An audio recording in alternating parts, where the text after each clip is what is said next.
Great morning, students. I hope all are fine and safe at your home. बच्चों, आज हम हिंदी व्याकरण में पाठ 4 वाक्य को पढ़ेंगे। इससे पहले हमने पाठ 3 शब्द को पढ़ा था। शब्द किसे कहते हैं? वर्णों के सार्थक मेल को शब्द कहते हैं। शब्द दो तरह के होते हैं, सार्थक और निरर्थक। आज हम पढ़ेंगे वाक्य। वाक्य कैसे बनता है? शब्दों के सार्थक मेल से क्या बनता है? वाक्य बनता है। जैसे एक उदाहरण देखिए, खेलती है राधा। ये वाक्य क्या सही है? नहीं, इसका सही वाक्य होगा राधा खेलती है। इससे हमें पता लग रहा है कि जो राधा है वो क्या कर रही है? खेल रही है। आज हम अपने चैप्टर में वाक्य के बारे में पढ़ेंगे और वाक्य के 2 अंग होते हैं, उद्देश्य और विधेय। ये भी आज हम अपने पाठ में पढ़ेंगे। तो चलिए आज हम अपने पाठ को पढ़ते हैं। पाठ 4 वाक्य सेंटेंस। जुड़िए और समझिए। अब आप सभी बच्चे मेरे साथ जुड़ जाएं और इसे समझेंगे। चित्र के साथ दिए गए संवादों को पढ़िए और समझिए। अब चित्र में बच्चे बातें कर रहे हैं, मीन्स संवाद कर रहे हैं, तो हमें उसे पढ़ना है और समझना है होने वाली परीक्षा हमारी शुरू, तैयारी है कर ली मैंने पूरी, मैं करूँगा आज से तैयारी शुरू। बच्चों द्वारा बोले गए इन संवादों में शब्द अपने सही क्रम में प्रयोग नहीं किए गए हैं। क्या कहा है कि जो बच्चों ने ये वाक्य संवाद बोले हैं आपस में, तो इनमें जो वाक्य शब्द हैं वो क्रम के अनुसार प्रयोग नहीं किए गए हैं। वाक्यों में सार्थक शब्द समूह का प्रयोग करना बहुत जरूरी होता है। अब इन संवादों को दोबारा पढ़िए। अब हम इन संवादों को दोबारा से पढ़ेंगे। देखिए, हमारी परीक्षा शुरू होने वाली है। सेकंड है, मैंने पूरी तैयारी कर ली है। मैं आज से तैयारी शुरू करूंगा। अब ये वाक्य सार्थक है क्योंकि ये अर्थ को स्पष्ट रूप से प्रकट कर रहे हैं। इस प्रकार शब्दों के सार्थक समूह को वाक्य कहते हैं। अब ये देखिए, मैं एक दो दिखाती हूँ आपको वाक्य। ये देखिए, अब चिड़िया है रही उड़। क्या ये वाक्य सही है? नहीं। तो इसका सही क्रम क्या होगा? चिड़िया उड़ रही है। क्या होगा इसका सही क्रम? चिड़िया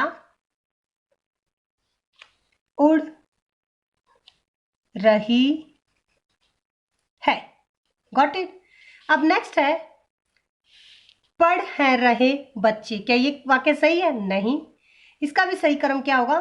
बच्चे पढ़ रहे हैं। Got it? तो अब देखिए, वाक्य किसे कहते हैं? शब्दों के सार्थक समूह को वाक्य कहते हैं। जैसे वह खेल रहा है। Got it? अब आगे देखिए, नेक्स्ट विशेष। वाक्य में विशेष वाक्य बनाते समय हमें 2 बातों का ध्यान रखना चाहिए।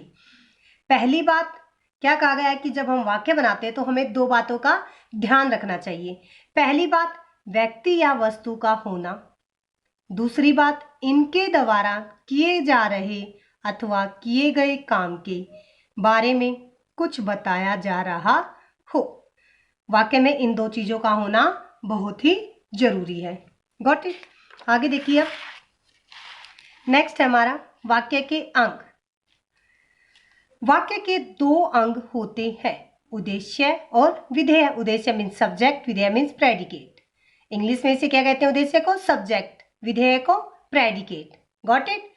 आपने अपने सेंटेंस वाले चैप्टर में पढ़ा है ना, मैम ने जो करवाया है उसमें सब्जेक्ट और प्रेडिकेट। Got it? अब आगे देखिए, उद्देश्य क्या होता है? Means subject. वाक्य में जिसके बारे में कोई बात कही जाए उसे उद्देश्य कहते हैं, और उद्देश्य के बारे में जो कुछ कहा जाए उसे विधेय कहते हैं। अब ये देखिए, उद्देश्य। वाक्य के 2 अंग होते हैं, उद्देश्य और विधेय, सब्जेक्ट और प्रेडिकेट। Got it.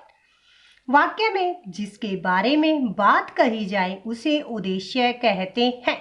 जैसे एग्जाम्पल देखिए, माली फूल तोड़ रहा है।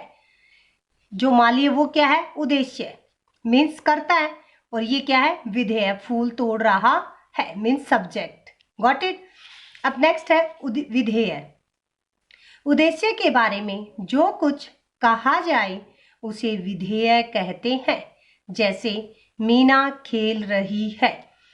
मीना जो है वो क्या है? उद्देश्य है, और खेल रही है विधेय, मीन्स प्रेडिकेट है। Got it. अब आगे देखिए कुछ और है उदाहरण। रवि कार में पेट्रोल डलवा रहा है। रवि जो है वो क्या है? उद्देश्य है, और कार में पेट्रोल डलवा रहा है, ये है विधेय। नेक्स्ट है बच्चे साइकिल चला रहे हैं। बच्चे क्या है? उद्देश्य है, और साइकिल चला रहे हैं विधेय, सब्जेक्ट और प्रेडिकेट। Got it. अब आगे देखिए नेक्स्ट है शेर दहाड़ रहा है। शेर जो वो क्या है? उद्देश्य, और दहाड़ रहा है विधेय। नेक्स्ट लास्ट उदाहरण है हमारा, बत्तख पानी में तैर रही है। बत्तख क्या है? उद्देश्य, और पानी में तैर रही है विधेय। जो वाक्य के स्टार्टिंग में, शुरू में मिलता वो क्या होगा? सिंपल सेंटेंस में उद्देश्य और पीछे वाला विधेय। Got it. अब आगे देखिए, आओ दोहराए, मीन्स हमने पाठ में क्या पढ़ा है उसे दोहराते हैं। शब्दों के सार्थक मेल को वाक्य कहते हैं। वाक्य के दो अंग होते हैं, उद्देश्य और विधेय।